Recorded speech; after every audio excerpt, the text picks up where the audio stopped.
Ako si Marilu, simpleng ginang na matagal nang naninirahan sa aming bahay sa Quezon City. Akala ko, kilala ko na ng lubusan ang anak kong si Anton. Ang batang pinaghirapan kong mapagtapos, pinag-ipunan ko ng kinabukasan at tanging sandigan ko sa pagtanda. Pero isang umagang Oktubre, nagbago ang lahat ng alam ko tungkol sa pamilya, sa tiwala at sa anak na pinalaki kong may malasakit. Abala ako noon sa pag-aalaga ng mga halaman sa maliit kong hardin. Tahimik ang paligid hanggang marinig ko ang tunog ng isang SUV na huminto sa driveway. Pamilyar ang tunog, kay Anton iyon, pero may kakaibang kaba sa dibdib ko. Nang lumabas ako, bumungad sa akin si Anton at ang asawa niyang si Rica. Pero iba ang eksenang iyon sa dati nilang pagbisita. May 2 maletang kulay pula sa tabi ni Rica at 3 pang bag si Anton na binubuhat mula sa likod ng sasakyan. Maputla si Anton, halatang pagod, gusot ang polo at parang walang tulog. Si Rica naman ay bihis na bihis, mahal ang suot, pulidong make-up at parang kagagaling lang sa salon. "Ma," sabi ni Anton, pilit na ngumiti. "Kailangan nating mag-usap." Pinapasok ko sila kahit unti-unti na akong kinakabahan. Habang nagkakape kami sa sala, napansin kong paikot na tinitingnan ni Rica ang loob ng bahay, ang mga lumang kurtina, ang aparador, pati ang mga lumang larawan ng pamilya sa dingding. Parang sinusukat niya kung magkano ang bawat bagay na pag-aari ko. "Ma," sabi ni Anton, mahina ang boses, "ibinenta namin ang bahay." Parang umikot ang paningin ko. "Anong bahay?" tanong ko kahit alam ko na ang sagot. "Yung bahay namin sa Pasig," sagot ni Rica, walang emosyon. 35 million ang nakuha namin." Napatigil ako. Ang bahay na iyon, ako mismo ang tumulong hulugan noon, galing sa perang inipon ko buong buhay. "At saan kayo titira ngayon?" tanong ko. Tumingin silang dalawa sa isa't isa bago sumagot si Anton. "Dito muna, Ma, habang nag-aayos pa kami." Ami ng mga plano. Tumahimik ang paligid. Doon ko naramdaman na may mabigat na mangyayaring hindi ko pa lubos na iintindihan. Hindi agad ako nakasagot. Umupo lang ako sa sofa habang pilit kong inuunawa ang narinig. Binenta nila ang bahay? Ang bahay na pinag-ipunan ko rin, kung saan ako mismo ang tumulong maghulog noong mag-asawa pa lang sila? Parang hindi ko matanggap. "Bakit hindi nyo man lang sinabi?" tanong ko ng mahina. "Hindi ba't sabi nyo noon, doon nyo palalakihin ang magiging anak nyo?" Umiling si Anton, umiwas ng tingin. "Nagbago ang sitwasyon, Ma. Hirap na kami sa bayarin, tapos may mga utang pa." "Utang?" mabilis kong tanong. May trabaho ka naman, Anton. Anong nangyari sa sweldo mo?" Hindi siya sumagot. Si Rica ang agad nagsalita, malamig ang boses. "Ma, hindi mo kailangang intindihin yon. Bahay namin yon. Desisyon naming ibenta. Wala kang dapat ipag-alala." Naramdaman kong biglang nanikip ang dibdib ko. Iba ang tono niya. Parang ako pa ang may kasalanan. Pero pinigilan kong sumabog. "Hindi ako nag-aalala para sa pera," sabi ko. "Nag-aalala ako dahil mukhang wala kayong pinag-isipang plano." Ngumiti si Rica ng matalim. "Meron kaming plano, Ma. Kaya nga nandito kami." Tumingin ako sa anak kong si Anton. "Anong ibig mong sabihin? Pwede ba muna kaming tumira dito?" "Pansamantala lang," sagot niya, halos pabulong. Parang may bumagsak na mabigat na bato sa loob ko. "Dito? Sa bahay ko?" "Oo, Ma," sabat ni Rica. "Habang nag-aayos pa kami ng mga papeles para sa susunod na property. Saglit lang naman." "Pero 35 million yon, hindi ba? Nasaan ang pera?" Napatingin ako sa kanila, naghihintay ng paliwanag. Tahimik si Anton, parang hindi alam ang isasagot. Si Rica, kalmado pa rin, parang walang pakialam. "Ginamit ko sa mga kailangan ko, Ma," sabi niya. "Anong kailangan?" "Personal na bagay," sagot niya, sabay iwas ng tingin. "Personal?" Ulit ko. "Rica, 35 million yan, hindi maliit na halaga." "Bakit, Ma?" Balik niya agad. "Pera namin yon. Karapatan kong gastusin kung saan ko gusto." Naramdaman kong nanginig ang mga kamay ko. Gusto kong sumigaw, pero pinili kong manatiling kalmado. Karapatan mo ngang gastusin, sabi ko ng dahan-dahan. Pero huwag mong kalimutan kung sino ang tumulong sa inyo para magkaroon kayo ng bahay na ibinenta nyo ngayon. Tahimik silang dalawa, at sa katahimikan na iyon, alam kong may mas malalim pa akong matutuklasan. Hindi ko na napigilan ang sarili ko. Rika, anong ibig mong sabihin na ginamit mo sa mga personal na bagay? 35 milyon yon. Hindi mo ba naisip kung gaano kalaki yon? Napailing siya, tumawa ng bahagya. Ma, huwag mo sanang palakihin. Bumili lang ako ng ilang alahas, nagpaayos ng kotse, nag-travel kasama ang kapatid ko, at syempre nagbayad ng mga utang sa credit card. Natural lang naman yun. Natural? Halos mapasigaw ako. Natural bang ubusin ang milyon-milyon sa ilang linggo lang? Tahimik si Anton. Hindi makatingin sa akin. Anak, sabi ko, alam mo ba lahat to? Nagkibit balikat siya. Ma, hindi ko alam na ganon kalaki ang nagastos niya. Hindi mo alam? Tiningnan ko siya ng diretso. Anton, asawa mo siya. Hindi mo man lang tinanong kung saan na po. Ang taong pera? Ma, pagod na ako sa trabaho. Hindi ko na nasusubaybayan lahat ng gastos. Hindi mo nasusubaybayan? Anak, hindi mo ito negosyo. Buhay mo to, bahay mo yon. Biglang sumabat si Rika, may halong pangungutya ang tono. Ma, tama na. Hindi mo na kailangang sermonan ang asawa ko. May pinag-aralan kami, alam namin ang ginagawa namin. Alam nyo? Umiling ako, halos mapahawak sa dibdib ko. Kung talagang alam nyo, hindi sana kayo nandito ngayon, bitbit ang maleta, walang matirhan. Sandaling natahimik ang lahat. Narinig ko pa ang tiktak ng wall clock sa sala.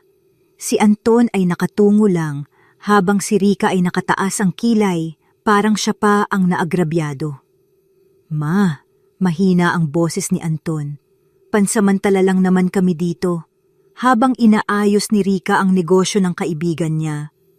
Negosyo? Putol ko. Anong negosyo? Butik daw, sagot ni Rika, mabilis. Magiging malaking brand yon, ma. Kaya nag-invest ako ng 15 milyon. Parang bigla akong nilamig. 15 milyon? Sa butik? Sa kaibigan mo lang? Ngumiti si Rika, parang ipinagmamalaki pa. Oo, kailangan ng kapital. Lalaki yan balang araw. Napalunok ako, pilit pinipigilan ang galit. At kung hindi lumago, kung mawala ang pera, hindi mangyayari yon, sagot niya, mayabang. Pero habang tinitingnan ko ang mukha niyang walang bahid ng pagsisisi, alam kong mangyayari nga, at mas matindi pa. Hindi ko na alam kung maiiyak o matatawa ako sa narinig. Butik? Kaibigan? 50 taon akong nagtrabaho bilang guro, nagtipid sa lahat ng bagay para lang makapag-ipon. At ngayon, isang iglap lang, ginastos ng manugang ko ang pinaghirapan naming lahat sa isang negosyo na baka hindi man lang totoo. Rika, sabi ko, mahinahon pero matalim. Sigurado ka bang totoo ang negosyong yan? Ma, ngumiti siya ng mapanlait. Hindi naman ako tanga. Kilala ko ang kaibigan ko. Magaling siya sa fashion. Baka nga sa susunod na buwan, makikita mo na sa mall ang pangalan namin. Tumango si Anton, pilit nang ngumingiti. Ma, suportahan na lang muna natin siya. Malay natin maging maganda ang resulta. Suportahan? Tumaas ang boses ko. Anak, nilustay niyo ang 35 milyon. At gusto mong suportahan ko pa? Nakita ko kung paano kumislot ang labi ni Rika. Alam mo ma, baka masyado mong pinapalaki to. Hindi naman namin hinihingi ang pera mo. Bahay lang naman ang kailangan namin pansamantala. Pansamantala? Ulit ko. Gaano katagal ang pansamantala, Rika? 1 linggo? 1 buwan? Hanggang maubos pati pagkain ko rito? Tumahimik si Anton, pero si Rika hindi nagpaawat. Ang bait mo naman ma, wala ka bang awa sa anak mo? Galing kami sa hirap nitong mga nakaraang linggo. Pagod na kami. Gusto lang namin ng kapahingahan.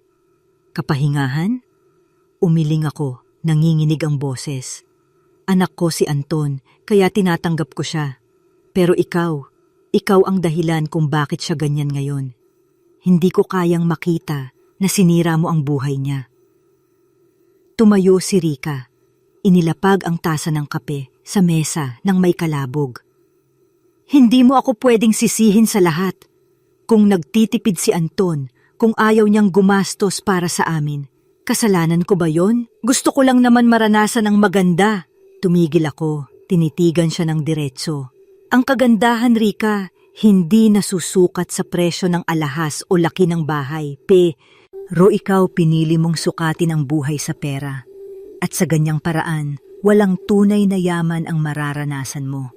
Tahimik silang dalawa. Doon ko naramdaman, ang unos, kakasimula pa lang. Pagkaraan ng ilang araw, napansin kong tila ba nagbago ang takbo ng bahay. Si Rika, parang siya na ang may-ari. Siya ang nag-uutos kung anong ulam ang lulutuin, kung anong kurtina ang dapat palitan, at kung anong kulay ng plato ang mas classy. Isang hapon, habang naglalaba ako sa labas, narinig ko ang boses niya sa loob ng bahay. Anton, kailangan nating ipaayos tong bahay ni mama mo. Luma na masyado, parang probinsya. Parang tinusok ang puso ko. Rika, tawag ko mula sa pinto. Itong bahay na to, pinagtrabahuhan ko buong buhay ko. Kung hindi mo gusto, pwede kayong umalis. Ngumiti siya ng matalim, parang hindi natitinag. Ma, huwag kang masyadong pikon. Sinasabi ko lang naman ang totoo. Hindi mo ba gustong gumanda rin ang bahay mo? Ang kagandahan ng bahay, Rika, sagot ko, hindi sa mamahaling pintura, kundi sa mga taong marunong magrespeto sa loob nito. Tahimik si Anton, nakaupo sa tabi ng mesa. Kita ko sa mukha niya ang pagod at pagkalito. Alam kong gusto niyang magsalita, pero parang nakatali ang dila niya. Kinagabihan, lumapit siya sa akin. Ma, sabi niya, pasensya na kay Rika. Nadadala lang siya minsan. Anak, sagot ko, hindi lang minsan ang tawag sa paulit-ulit.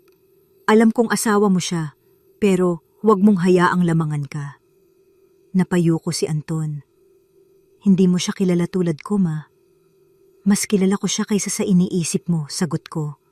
Nakikita ko kung paano kanya kontrolin, kung paano kanya pinapaniwala na siya lang ang tama. Naupo siya sa tapat ko. Ma, mahal ko si Rika. Hindi lahat ng minamahal kailangang ipaglaban hanggang sa mawasak ka, sagot ko, marahan pero matalim. Ang pag-ibig na walang respeto, unti-unting lason yan. Tahimik siya, pero nakita kong nangingilid ang luha sa mata niya. Ma, bulong niya, ayokong mawalan ng asawa. Tumingin ako sa kanya. Mas nakakatakot mawalan ng sarili, anak. Pagkatapos ng gabing iyon, alam kong mas malalim pa ang sugat ng anak ko kaysa sa inaakala ko. At alam kong si Rika ang dahilan kung bakit unti-unti siyang nawawala sa sarili. Lumipas ang ilang linggo, tahimik sa bahay pero hindi mapanatag ang loob ko. Tuwing umuuwi si Rika, may dalang mamahaling paper bags, mga branded na damit, sapatos, pabango. Parang hindi nauubos ang pera kahit alam kong wala na silang bahay at trabaho si Anton. Isang gabi, habang nagluluto ako, narinig kong may kausap si Rika sa telepono sa sala. Tahimik akong lumapit. Basta, wag kang mag-alala, sabi niya, pabulong. Makukuha mo na sa susunod na linggo yung natitirang bayad. Oo, ginamit ko pangalan ni Anton sa kontrata. Okay lang yon. Parang tinamaan ako ng malamig na hangin. Ginamit ang pangalan ni Anton? Paulit-ulit sa isip ko. Pagkaibaba niya ng telepono, kunwari walang nangyari. Ma, may ulam ba tayo? Tanong niya, parang walang ginawang masama. Oo, sagot ko, adobong baboy. Pero sa loob-loob ko, kumukulo ang dugo ko. Kinagabihan, lumapit ako kay Anton. Anak, sabi ko, may napansin akong kakaiba kay Rika. Sigurado ka bang alam mo lahat ng pinapasok niyang negosyo? Ma, napabuntong hininga siya. Lagi mo na lang iniisip na masama si Rika. Hindi ko siya iniisip na masama, sagot ko. Pero baka may ginagawa siyang hindi mo alam. Tumayo siya, umiwas ng tingin. Ma, ayoko ng gulo. Wala akong lakas para sa mga drama. Drama? Napatawa ako ng mapait. Anak, ang tawag sa ganitong klase ng sitwasyon ay realidad. Huwag mong ipikit ang mata mo dahil asawa mo siya. Tahimik lang si Anton. Pagkatapos ng ilang sandali, tumango siya at umalis. Kinabukasan, habang nagwawalis ako sa labas, may dumating na lalaki, matangkad, nakaitim, mukhang hindi taga rito. Andito ba si Rika? Tanong niya. Bakit mo siya hinahanap? Tanong ko. May kailangan lang po kaming ayusin tungkol sa bayad sa butik, sabi niya. Parang nanlamig ang kamay ko sa hawak kong walis. Anong bayad? Tanong ko, pero umalis na agad ang lalaki bago ako makapagtanong pa. Pagsara ko ng gate, alam kong tama ang kutob ko. May tinatago si Rika at siguradong hindi ito basta negosyo lang. Hindi ako mapakali buong araw. Paulit-ulit sa isip ko ang sinabi ng lalaking dumating kanina. May kailangan kaming ayusin tungkol sa bayad sa butik. Ibig sabihin, may utang pa sila. Pero sabi ni Rika, investment daw iyon. Kinagabihan, nang makatulog si Anton, dahan-dahan kong tinungo ang kwarto nila. Bukas ang ilaw at sa ibabaw ng lamesa ay nakakalat ang ilang dokumento, mga kontrata, resibo at mga papel na may pirma ni Anton. Kinuha ko ang isa, nakalagay sa taas. Loan agreement, 12,000. Halos bumagsak ako sa upuan. Hindi iyon pera ng butik, utang iyon sa pangalan ng anak ko. Narinig kong may kumilos sa likod ko, si Rika. Nakatayo siya sa pinto, nakataas ang kilay, malamig ang tingin. Ma, anong ginagawa niyo sa kwarto namin? Napalingon ako, nanginginig ang kamay. Rika, anong ibig sabihin nito? Sabay taas ko ng papel. Lumapit siya ng mabagal, parang hindi natitinag. Lakang karapatang pakialaman yan. Dokumento namin yan ni Anton. Dokumento? Halos mapasigaw ako. Pangalan ng anak ko ang ginamit mo sa utang. Alam mo bang pwede siyang mademanda dahil dyan? Ngumiti siya nang mapanlait. Ma, relax. Business loan yan. Hindi naman ako tatakbo. Lahat to para sa kinabukasan namin. Kinabukasan? Sagot ko, halos maiyak. Hindi mo ba nakikita? Nilulubog mo siya sa utang at ginamit mo pa ang pangalan niya. Wala ka bang konsensya? Ma, huwag mo akong turuan kung paano magplano. Matigas niyang sagot. Basta magtiwala ka. Alam ko ang ginagawa ko. Hindi mo alam, Rika. Sagot ko, nanginginig ang boses. Ang alam mo lang ay kung paano gumastos, kung paano magpanggap, pero hindi mo alam kung paano magmahal ng totoo. Lumapit siya, halos magkadikit na ang aming muka. Ma, kung ayaw niyo sa akin, pwede naman kayong lumayas. Bahay na rin namin to, tandaan niyo yan. Hindi ako nakasagot, pero sa loob ko may nagliyab na galit at determinasyon. Hindi ko alam kung paano, pero alam kong may araw ding babalik sa kanya ang lahat ng kasinungalingan niya. Pagkatapos ng gabing iyon, nag-iba ang hangin sa bahay. Si Rika, mas naging mapangahas. Parang sinadya niya akong paiyakin sa bawat kilos niya. Nilipat niya ang mga gamit sa sala, pinalitan ang kurtina, at pati mga lumang larawan naming mag-ina, tinanggal niya at pinalitan ng sarili niyang mga picture na nakapose sa beach. Bakit mo tinatanggal yan? Tanong ko habang inaayos niya ang mga frame. Ma, luma na kasi, mas maganda kung moderno na ang dating ng bahay. Sagot niya, walang tingin sa akin. Bahay ko ito, Rika, mariin kong sagot. Hindi mo pwedeng basta-basta baguhin ang hindi sayo. Ngumiti siya, malamig, halos pabulong. Bahay namin na to, Ma. Nakalimutan mo na bang dito kami nakatira ngayon? Hindi ako sumagot. Sa halip, kinuha ko ang mga larawan at itinago sa drawer. Hindi dahil gusto kong makipag-away, kundi dahil alam kong may mas tamang panahon para lumaban. Lumipas ang ilang araw, napansin kong laging may dumarating na delivery sa bahay, mga kahon ng damit, mamahaling pabango, at kahit mga alahas. Business order, sabi ni Rika. Pero nang minsan kong silipin ang isang resibo, nakapangalan iyon sa kanya, hindi sa butik. Kinagabihan, kinausap ko si Anton.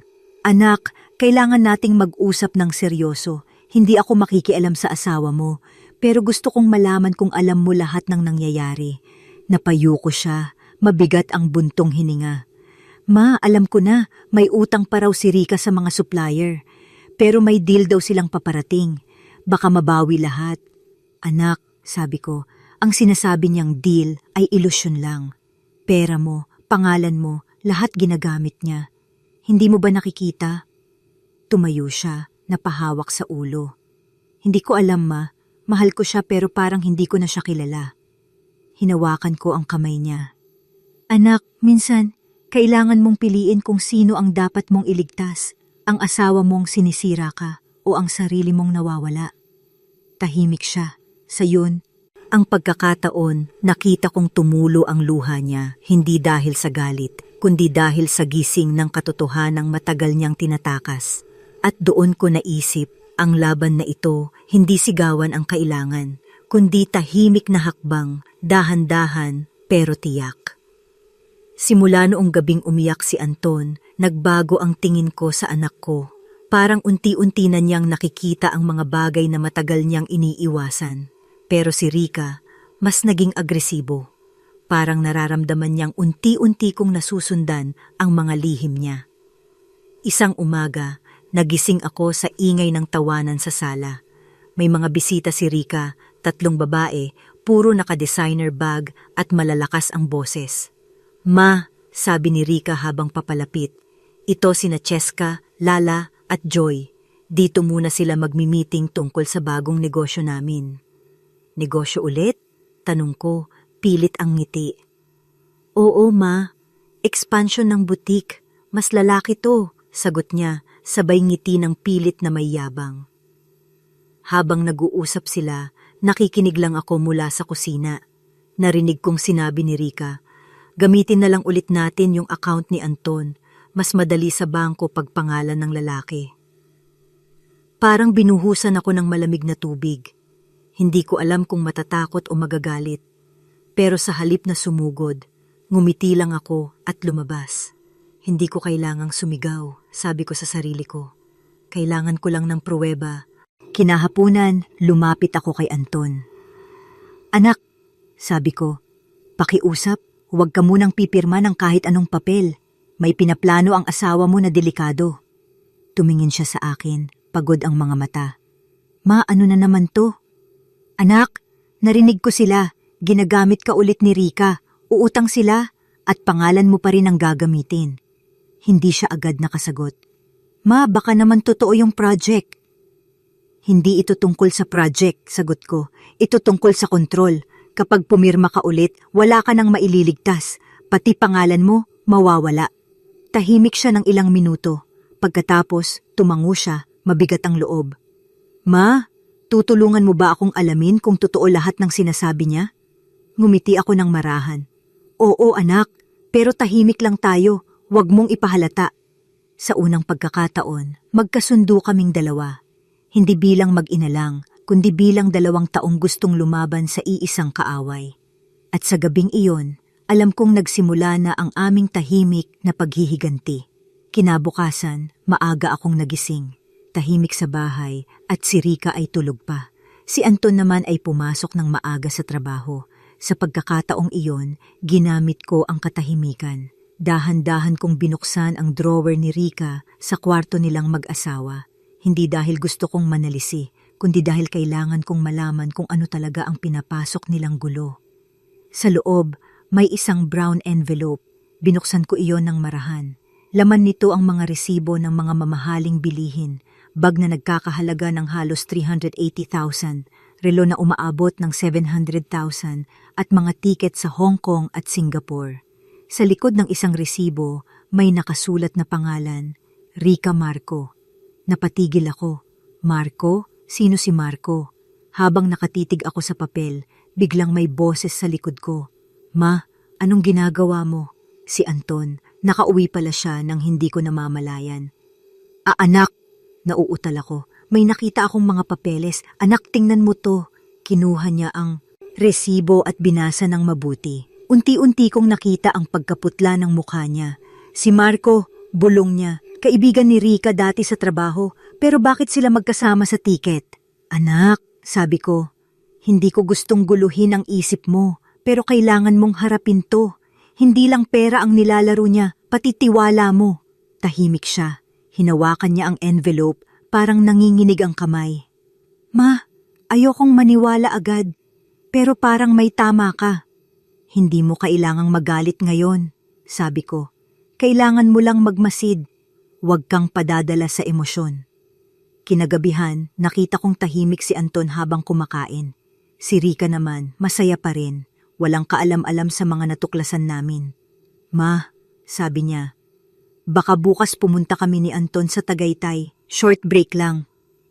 Ngumiti ako. Sige Rika, kailangan mo rin ng pahinga.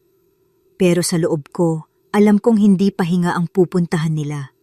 At kung totoo ang hinala ko, doon na magsisimula ang pagbagsak ng lahat ng kasinungalingan niya. Kinabukasan, umalis sina Rika at Anton sakay ng SUV.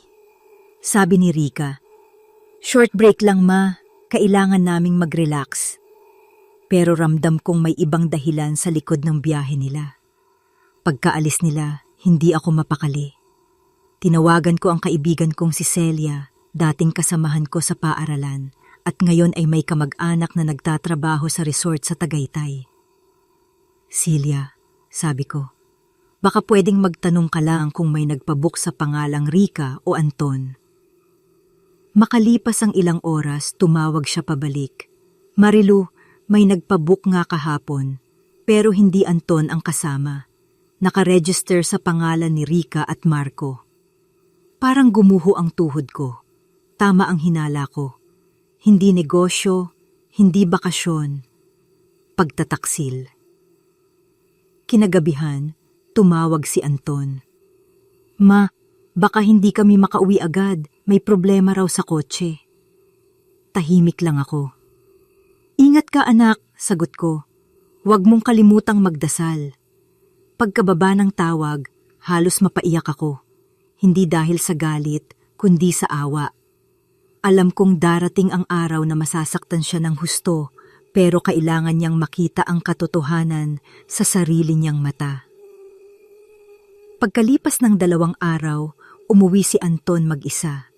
Maputla, walang imik, at halatang galing sa iyakan.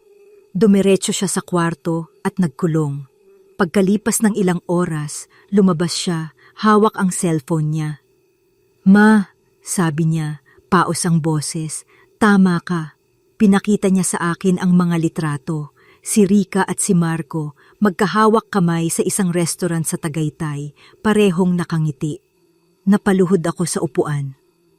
Anak, ma, umiiyak siya. Hindi ko alam kung paano ko siya kakalimutan. Ginawa ko ang lahat para sa kanya. Hinawakan ko ang balikat niya. Anak, minsan kailangan nating masaktan para matauhan. Huwag mong hayaang sirain ng pagkakanulo ang pagkatao mo. Ma, anong gagawin ko ngayon? Tanong niya, halos pabulong. Tiningnan ko siya ng diretso. Gagawin natin ang hindi niya inaasahan. Mananahimik tayo. O pero titiyakin nating mararamdaman niya ang bawat sakit na ibinigay niya sa'yo. At doon nagsimula ang plano, isang tahimik pero matalim na paghihiganti. Simula noong gabing iyon, hindi na naging pareho si Anton. Tahimik siya pero matalim ang mga mata. Alam kong nasunog na ang tiwala niya at sa ilalim ng bawat buntong hininga niya, naroon ang galit na pilit niyang pinipigil. Ma? Sabi niya habang nag-aalmusal kami. Ayokong magwala o gumawa ng eskandalo, pero hindi rin ako papayag na ganun na lang. Ngumiti ako marahan. Tama yan anak, hindi lahat ng laban ay kailangan ng sigaw. Minsan, mas mabisa ang tahimik na hakbang. Pero paano ma? Tanong niya. Wala na akong pera, lahat hawak ni Rika, pati mga dokumento ng kotse at bank account. Anak, sabi ko, may paraan. Pero kailangan mong maging matatag. Huwag kang magpakita ng galit. Magkunwari kang hindi mo alam. Tumango siya. Gusto kong maibalik ang lahat. Hindi lang pera, kundi dignidad. Makukuha mo anak, sagot ko. Pero hayaan mong siya mismo ang maghukay ng sarili niyang hukay. Ilang araw kaming tahimik. Si Rika masaya pa rin, akala niya'y walang nakakaalam. May mga gabi pang umuuwi siya ng gabi, amoy alak at tawa ng tawa sa telepono. Hindi na siya tinanong ni Anton, pero alam kong bawat tawanan niya ay parang kutsilyong tumatama sa puso ng anak ko. Isang araw, lumapit si Anton sa akin. "Ma, may plano ako," sabi niya. "Papasok ako sa bangko bukas. Ipapasara ko lahat ng account na nasa pangalan ko." Ngumiti ako. "Mabuti yan, pero dahan-dahan lang. Huwag mong ipaalam kay Rika. Hayaan mo siyang magtaka kung bakit unti-unting nagbabago ang paligid niya." Kinabukasan, nagpunta siya sa bangko. Inilipat niya lahat ng natitirang pondo sa bagong account na siya lang ang may alam. Kasunod noon, pinatawag niya ang ahente ng kotse at ipinabenta ito ng palihim. Pag-uwi niya, nakangiti siya sa unang pagkakataon. "Ma," sabi niya, "unti-unti kong nakukuha ulit ang sarili ko." Ngumiti ako at sa loob-loob ko, sinabi ko sa sarili ko, ito pa lang ang simula. At sa dulo, si Rika ang luluhod sa harap ng mga taong niloko niya. Lumipas ang ilang araw na tila normal ang lahat. Si Rika, masayang-masaya pa rin. Akala niya hawak pa rin niya si Anton sa palad. Pero unti-unti na niyang napapansin ang mga pagbabago, mga bagay na hindi niya agad maipaliwanag. Isang gabi, bigla siyang sumigaw mula sa sala. "Anton, bakit hindi gumagana ang card ko?" Tahimik lang si Anton, kunwari nagbabasa ng dyaryo. "Baka may system error lang," sagot niya. "Impossible! Ginamit ko to kahapon, gumagana pa!" Galit na sigaw ni Rika. "May laman tong account ko!" Tumingin si Anton kalmado. "Account mo o account ko?" Natahimik si Rika. "Anong ibig mong sabihin?" "Wala," sagot ni Anton sabay balik sa pagbabasa. "Baka lang nagkakamali ka." Lumapit si Rika, halatang naiirita. "Anton, huwag mong sabihing pinakialaman mo yung bank account." Itinaas ni Anton ang tingin, malamig. Era kong pinaghirapan yon, Rika. Hindi mo ba dapat akong pasalamatan at hinayaan pa kitang gamitin yon ng matagal?" "Hindi mo pwedeng gawin to sa akin," sigaw niya.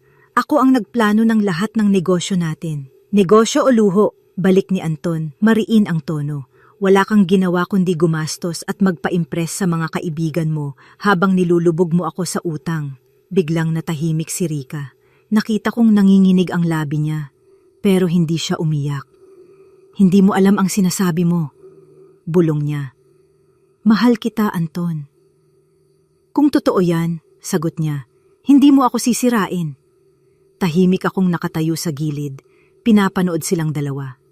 Sa loob ko, alam kong iyon ang unang basag ng maskara ni Rika. Ang araw na hindi na siya makapagsinungaling kahit sa sarili niya. Kinagabihan, narinig kong umiiyak si Rika sa kwarto. Paulit-ulit niyang sinasabi, "Hindi pwedeng mawala lahat sa akin." At habang naririnig ko ang mga salitang iyon, ramdam kong nagsisimula na siyang matakot. Hindi sa pagkawala ng pera, kundi sa pagkawala ng kontrol. At sa sandaling iyon, alam kong unti-unti nang bumabalik sa amin ang hustisya, sa paraang hindi kailanman niya inaasahan. Pagkatapos ng gabi ng sigawan, nag-iba ang takbo ng bahay. Si Rika hindi na ganoon kabilis magsalita. Wala na ring tawanan, wala na ang mga bisita niyang mahilig sa kape at chismis. Halos araw-araw siyang nakaupo sa sala, hawak ang cellphone, paulit-ulit na chinecheck kung gumagana pa ba ang mga account niya. "Anton," tawag niya minsan, halos pabulong. "Baka pwedeng ibalik mo muna yung pera. May babayaran lang akong utang sa butik." Ngumiti si Anton, malamig at tahimik. "Hindi mo kailangang mag-alala, Rika. Ako na ang bahala sa lahat ng utang mo." Pero hindi iyon ngiti ng awa. Iyon ay ngiti ng isang lalaking matagal nang niloko at ngayoy nagising. "Anong ibig mong sabihin?" tanong ni Rika, nanginginig ang boses. "May tumawag sa akin kanina," sagot ni Anton. "Yung supplier mo raw, hindi mo sila binabayaran. Kaya ako na ang kumausap at nalaman ko ang totoo." Napalunok si Rika. "Anong totoo?" "Nawala talagang butik, na ginamit mo lang ang pangalan ko para umutang, na pati kotse, sinangla mo sa pangalan ng kaibigan mong si Marco." Natahimik siya. Nakita kong unti-unting nawawala ang kulay sa mukha niya. Anton, hindi mo naiintindihan. Hindi ko naiintindihan? Putol niya. Ang hindi ko maintindihan, Rika, ay kung paano mo nagawang sirain ang lahat ng meron tayo para lang magmukhang mayaman. Ginawa ko to para sa atin. Halos sumigaw si Rika. Para magmukha tayong may posisyon, para hindi tayo tinitingnan ng mababa. Hindi mo kailangang patunayan ang sarili mo sa mundo, sagot ni Anton, mariin. Pero pinili mong patunayan na kaya mong sirain ang asawa mong nagtiwala sa'yo. Hindi na siya nakasagot. Umupo siya sa sahig, tulala, parang wala ng direksyon. Tahimik lang akong nakamasid mula sa kusina. Hindi ko kailangang magsalita. Ang hustisya, minsan, hindi kailangang isigaw. Minsan, sapat na ang makita mong kusang bumabalik sa kanila ang lahat ng kasin. Unggalingan. At sa gabing iyon, habang umiiyak si Rika sa dilim, alam kong tapos na ang yugto ng panlilinlang. Ang natitira na lang ay ang parusa ng konsensya at ang malamig na katahimikan ng katotohanan. Ilang araw matapos ang kanilang bangayan, dumating sa bahay ang 3 lalaki, mga taong hindi ko kilala. Nakaitim sila, may dala pang sobre. Nandyan po ba si Mrs. Rika Santos? Tanong ng isa. Lumabas si Rika, halatang kabado. Ako yon, bakit? Galing po kami sa kumpanya ng pinagsanglaan nyo ng sasakyan, nakatakda na po kaming kunin yon ngayong araw. Parang tinanggalan ng dugo si Rika. Ano? Hindi pa ako nakakabayad, bigyan nyo ako ng panahon. Ma'am, 4 na buwan na po kayong di nagbabayad, may pirma kayo rito, legal po ito. Nakatayo si Anton sa tabi, tahimik lang. Hayaan mo na silang kunin, Rika, sabi niya mahinahon. Hindi mo naman kayang bayaran, di ba? Anton, sigaw ni Rika, halos maiyak. Wala kang puso, lahat ng to ginawa ko para sa atin. Para sa atin, ulit niya, o para sa sarili mo. Hindi sumagot si Rika. Nang makuha ng mga lalaki ang sasakyan, umupo siya sa hagdan at doon na tuluyang napaiyak. Sa unang pagkakataon, nakita kong totoo ang luha niya. Hindi luha ng drama, kundi luha ng taong alam nang tapos na ang lahat ng palabas niya. Pagkatapos nilang umalis, lumapit ako kay Anton. Anak, sabi ko, handa ka na ba talaga sa lahat ng susunod? Tumango siya. Oo ma, hindi na ako babalik sa dati. Gusto kong magsimula ulit kahit mula sa wala. Ngumiti ako. Hindi ka magsisimula sa wala anak, nandito ako. At ang pagkatao mo, yon ang kayamanan na hindi mananakaw ng kahit sino. Kinagabihan, nakita kong tahimik si Rika sa kwarto. Hindi kumain, hindi lumabas. Alam kong bumagsak na siya, pero hindi ko rin kayang magdiwang. Sa halip, nagdasal ako. Panginoon, sabi ko, kung ito ang paraan para magising siya, sana matuto siya. Hindi para sa amin, kundi para sa sarili niya. At habang pinakikinggan ko ang ulan sa labas, ramdam kong natatapos na ang isang yugto ng aming buhay. Pero may isa pang pintong malapit nang bumukas. Pagkatapos ng araw na kinuha ang kotse, naging tahimik ang bahay. Wala na ang dating ingay ni Rika, wala na ang mga tawanan at pagyayabang sa telepono. Ang mga dating kaibigan niyang laging dumadalaw, biglang naglaho rin na parang bula. Isang gabi, nakita ko siyang nakaupo sa labas ng teres, walang suklay, hawak ang cellphone. Wala na silang sumasagot ma, mahina niyang sabi. Lahat ng tinulungan kong kaibigan, ngayon biglang hindi na ako kilala. Tumingin ako sa kanya, mahinahon. Ganyan talaga Rika. Kapag pera lang ang pundasyon ng samahan, guguho yan sa unang ihip ng hangin. Hindi siya sumagot. Pero nakita ko ang panginginig ng labi niya. Parang ngayon lang niya naranasan ang salitang totoo. Samantala, si Anton, unti-unti nang nagbabago. Mas maaga siyang nagigising, bumalik sa trabaho, at madalas ko siyang nakikitang nagbabas. ANG mga financial documents. Ma, sabi niya minsan, gusto kong magbukas ng maliit na business. Yung simple lang, pero ako mismo ang magpapatakbo. Ngumiti ako. Iyan ang anak kong kilala ko, yung marunong magsimula ulit kahit ilang beses madapa. Hindi ko nahahayaang kontrolin ako ng kahit sino, sabi niya. Gusto kong bumawi sa lahat ng nasayang. Habang nagsasalita siya, ramdam kong bumabalik ang dating tapang sa boses niya. Hindi na siya yung lalaking halos mawalan ng loob dahil sa isang babaeng makasarili. Siya na ulit ang anak kong pinaghirapan kong itaguyod, marunong, marangal at may paninindigan. Si Rika naman araw-araw lalong lumalayo. Madalas siyang nakatulala, minsan umiiyak mag-isa sa kwarto. Isang gabi, narinig kong sinabi niya habang kausap ang sarili, "Wala na akong natira, pati siya, nawala na rin." At sa sandaling iyon, naawa ako. Hindi bilang biyenan, kundi bilang kapwa babae. Dahil alam kong ang pinakamahirap na kaparusahan ay hindi galing sa tao, kundi sa sariling konsensya. Kinaumagahan, nakita ko si Anton na nag-aalmusal. Tahimik pero may ngiti sa labi. "Ma," sabi niya, "salamat. Kung hindi dahil sa'yo, baka tuluyan na akong nasira." Ngumiti ako. "Hindi kita iniligtas, anak. Tinulungan lang kitang makita ulit ang sarili mo." At sa unang pagkakataon, nagliwanag muli ang bahay. Hindi dahil sa pera, kundi dahil bumalik na ang kapayapaan. Isang umaga, habang nagluluto ako ng almusal, lumabas si Rika mula sa kwarto. Maputla siya, magulo ang buhok, at halatang ilang gabi nang walang tulog. Hindi na siya yung babaeng dating mayabang at mataray. Sa halip, mukha na siyang batang naliligaw. "Ma," mahinang sabi niya, "pwede ba kitang makausap?" Tumango ako. "Sige Rika, umupo ka."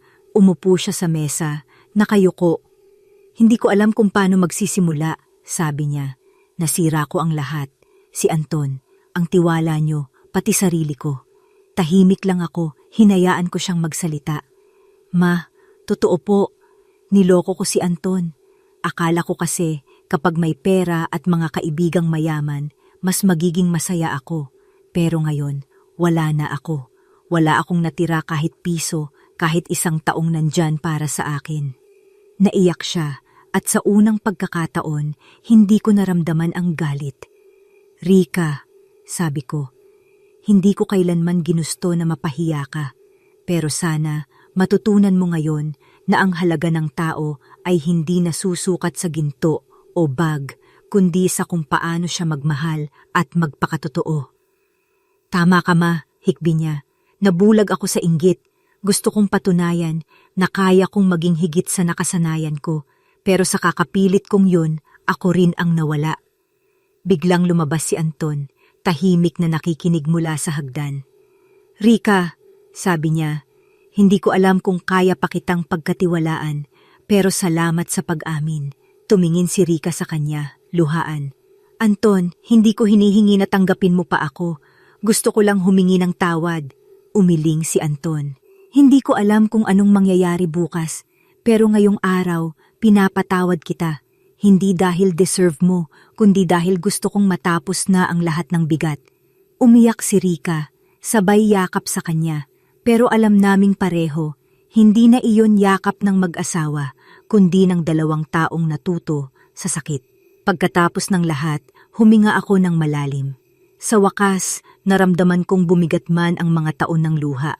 Mas mabigat pala ang kapatawaran na matagal mong kinulong sa puso mo. At sa araw na iyon, natapos ang unos at nagsimulang sumikat muli ang liwanag sa loob ng tahanan. Kinabukasan, maagang nag-empake si Rika. Tahimik lang siya, walang halong yabang o reklamo, at sa bawat tiklop ng damit, parang tinatanggal din niya ang mga kasalanan ng nakaraan. Lumapit ako sa kanya. "Rika," sabi ko, "sigurado ka bang ayos ka lang?" Ngumiti siya ng marahan, halatang pagod pero payapa. "Oo ma, kailangan ko tong gawin. Kailangan kong magsimula ulit kahit mag-isa." "May pupuntahan ka na ba?" tanong ko. "Sa pinsan ko sa Laguna," sagot niya. Tutulungan daw niya akong magtrabaho sa maliit na tindahan. Hindi ito malaking bagay, pero gusto kong simulan ulit ang buhay ko ng tapat. Tumango ako, at sa hindi ko inaasahan, niyakap niya ako. Mahigpit, totoo, walang halong pagmamataas. Salamat ma, sabi niya habang umiiyak. Kahit anong ginawa ko, hindi mo ako tinuluyan. Hindi ko yan makakalimutan. Hinaplos ko ang buhok niya. Walang ina na natutong magtanim ng galit, Rika. Natuto lang kami kung kailan tama na. Bumaba kami sa sala kung saan naghihintay si Anton. Tahimik silang nagkatitigan. Wala nang salita, pero malinaw ang lahat. Hindi na kailangan ng paliwanag. Mag-ingat ka, sabi ni Anton, mahinahon. Tumango si Rika. Salamat sa lahat, Anton. Sana, kahit papaano, mapatawad mo rin ako ng buo. Matagal na kitang pinatawad, sagot niya, pero hindi ibig sabihin ay babalikan pa natin ang dati. Ngumiti si Rika, at sa unang pagkakataon, hindi na ako nakakita ng galit o pagmamataas sa mga mata niya. Puro kababaang loob lang. Habang papalayo siya, naramdaman kong may bahagyang kirot sa dibdib ko. Hindi dahil mawawala siya, kundi dahil natapos na rin ang isang kabanata na minsang puno ng kirot, galit at luha. Pagkasara ng pinto, tumingin si Anton sa akin. Ma, sabi niya, parang ang gaan ng bahay. Ngumiti ako. Hindi bahay ang gumaan, anak, puso mo. At sa sandaling iyon, alam kong pareho naming natutunan. Ang kapatawaran ay hindi regalo para sa nagkasala, kundi kalayaan para sa nasaktan. Makalipas ang ilang buwan, bumalik sa tahimik na ritmo ang bahay. Wala na ang ingay, wala na ang bangayan, at sa bawat umagang lumilipas, nararamdaman kong muling nabubuo ang katahimikan na matagal naming hinintay. Si Anton, abala sa kanyang maliit na negosyo. Nagtayo siya ng repair and design shop sa kanto. Simple, pero pinaghirapan. Madalas akong sumilip at dalhan siya ng pagkain. At tuwing tinitingnan ko siya, nakikita ko ulit ang batang minsang nawalan ng direksyon, pero ngayon, marunong ng lumaban. Ma, sabi niya minsan habang kumakain kami ng tanghalian, ang dami kong natutunan. Akala ko noon, kapag may pera at magandang buhay, masaya na. Pero iba pala ang tunay na kayamanan. Ngumiti ako. Tama ka, anak. Ang tunay na yaman, hindi mo makikita sa bank account, kundi sa puso mong marunong magpatawad. Tahimik siyang tumango. Kung sakaling bumalik si Rika, ma, anong gagawin ko? Ngumiti ako ng marahan. Kung bumalik siya, makinig ka. Pero huwag mo nang hayaang muli kang masira. Patawarin mo siya, pero huwag mo na siyang payagang pumasok sa pintuan ng buhay mong pinaghirapan mong buuin ulit. Napangiti siya, at sa unang pagkakataon tumawa ng magaan. Parang sermon namgi. Imama sa klase, biro niya. Tumawa rin ako. Hindi sermon, anak, paalala lang ng isang inang ayaw nang makita ang anak niyang masaktan muli. Lumipas ang mga linggo at isang liham ang dumating mula kay Rika. Nakasulat doon na nasa Laguna pa rin siya, nagtatrabaho sa tindahan ng pinsan at nagpapasalamat dahil pinatawad daw siya ni Anton at tinanggap ko siya bilang tao. Sa wakas, sabi niya sa liham, natutunan kong hindi lahat ng pagkatalo ay wakas. Minsan, ito ang simula ng tamang buhay. Pinikit ko ang mga mata matapos kong basahin. Sa loob-loob ko, alam kong natapos na ang unos, hindi dahil nagwagi kami, kundi dahil pareho kaming natuto. At habang pinapanood ko si Anton na nag-aayos ng mga gamit sa labas, nasabi ko sa sarili ko, ang pera, mawawala. Ang bahay, mabebenta.